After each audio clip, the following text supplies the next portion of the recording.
Chers auditeurs, dans ce nouvel épisode, nous allons parler de comment éviter que l'acquéreur pense que vous fuyiez lors d'une session et comment préparer une sortie maîtrisée.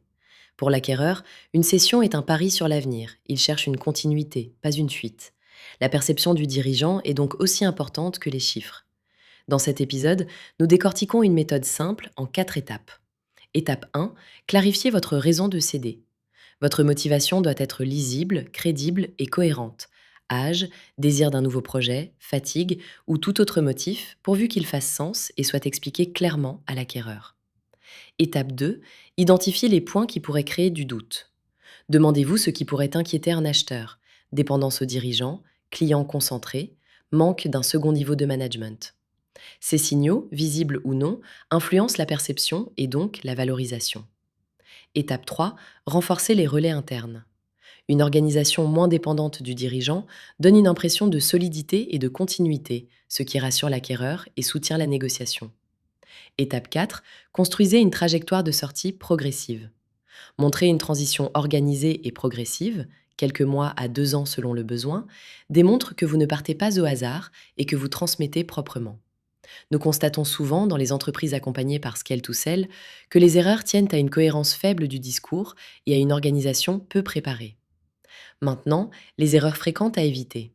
Erreur 1, annoncer trop tôt que vous voulez sortir rapidement. L'acquéreur y voit un signal d'alerte. Erreur 2, surjouer la confiance. Dire que tout va parfaitement sans nuance peut lever des doutes. Erreur 3, minimiser votre rôle. Les chiffres et les équipes parlent. Erreur 4, arriver avec un dossier incomplet. Cela donne l'impression d'une sortie précipitée. Erreur 5, changer de discours en cours de négociation. La cohérence est un marqueur de sérieux. Les bonnes pratiques. Étape 1, construire un récit clair et assumé, qui explique pourquoi vous vendez et comment se fera la transition sans embellissement.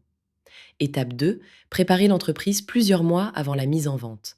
Créer un comité de direction, standardiser les process et formaliser les chiffres.